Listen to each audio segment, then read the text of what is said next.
Weeks had passed since Emily and I had tied the knot. On the surface, everything seemed perfect. Our cozy apartment, his easy smile, the way he kissed my forehead every morning. But beneath the calm, a storm had been quietly brewing.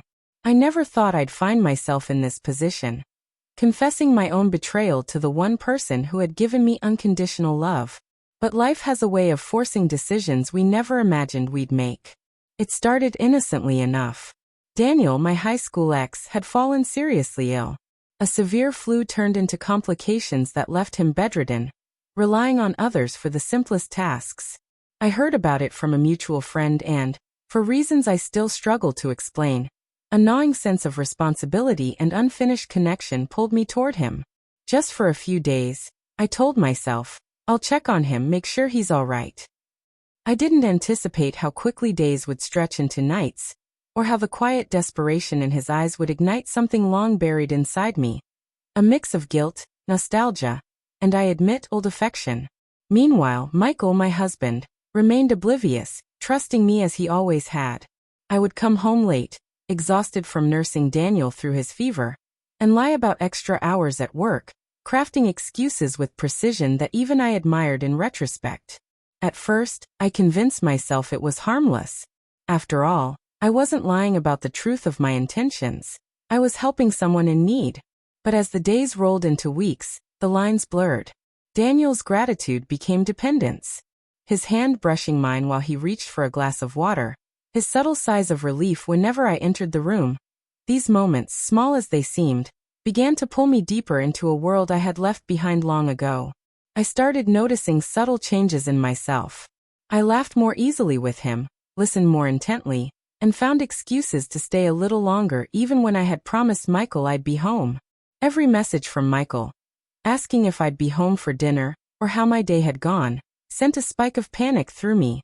I hated the secrecy, yet I craved the time I spent with Daniel. And then came the night that would change everything.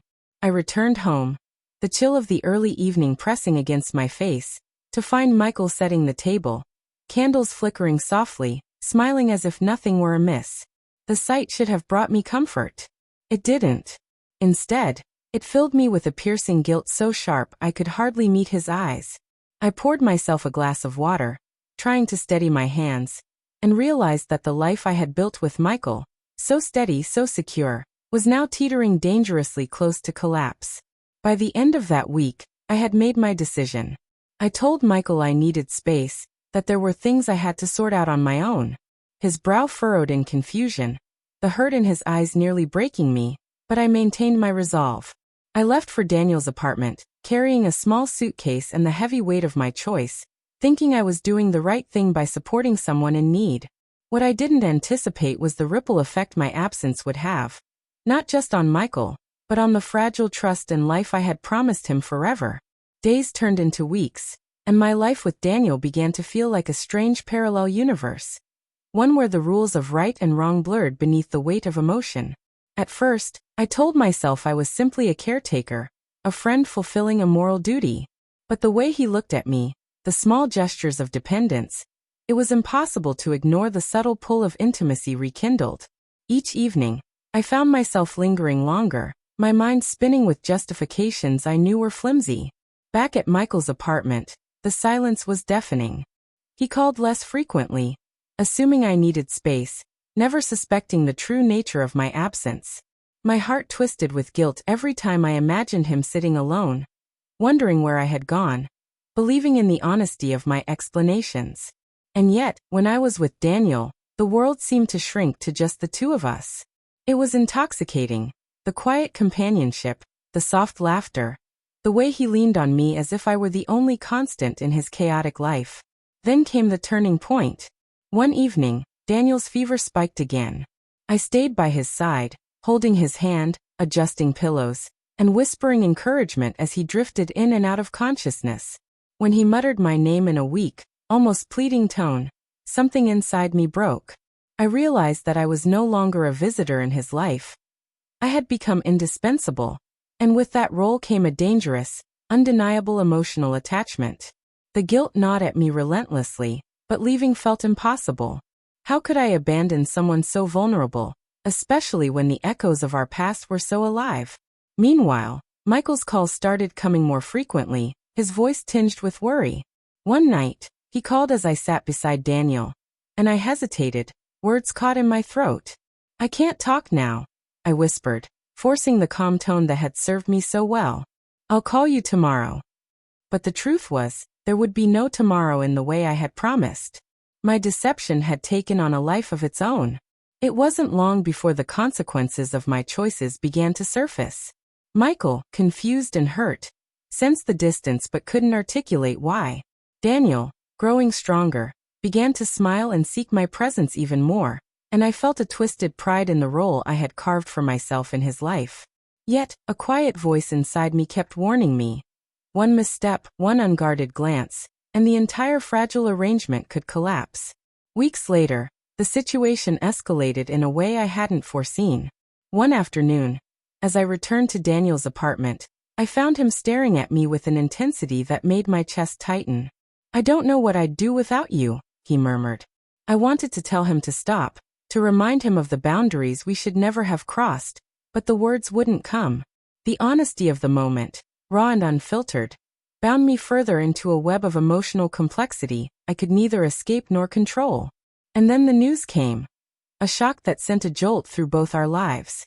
I discovered I was pregnant. The reality hit like a storm. The life growing inside me was undeniably connected to my time with Daniel. Panic, fear, and an unexpected sense of inevitability collided inside me. My mind raced with questions. What about Michael, the man I had promised forever to? How could I face him? Knowing the truth would shatter the foundation we had built. And yet, even as dread coiled around my chest, a strange, undeniable certainty emerged. There was no going back to the way things had been.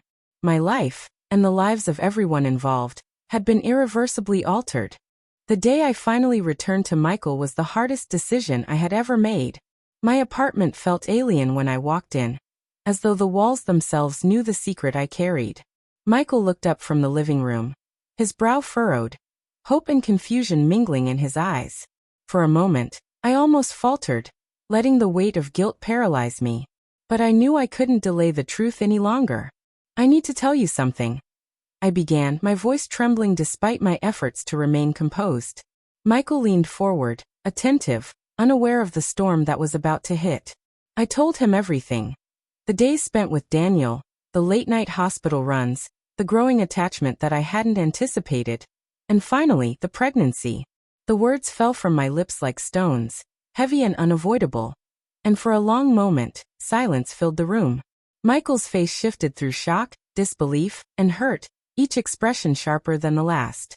"You what?" he finally whispered, his voice a mixture of anger and heartbreak. I nodded, tears welling up despite myself. "I know I've broken your trust.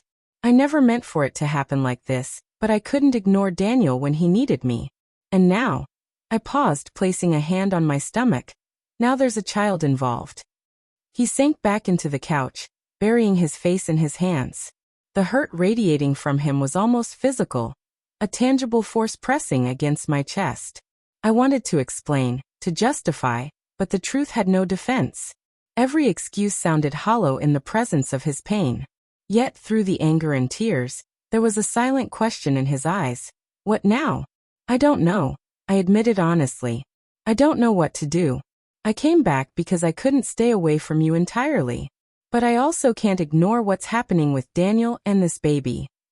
My voice broke, and for the first time, I saw Michael's composure fracture. He stood slowly, pacing the room, running a hand through his hair. His voice was low, controlled, but every word carried the weight of betrayal. "Emily, we were supposed to build a life together. We promised each other forever. And you." His eyes glistened with unshed tears. "You went behind my back. You let someone else into our marriage while I trusted you completely. How am I supposed to forgive that?" I swallowed hard, feeling the gravity of every choice I had made. There was no easy answer, no quick fix. And yet, in the depth of this devastation, I realized something crucial.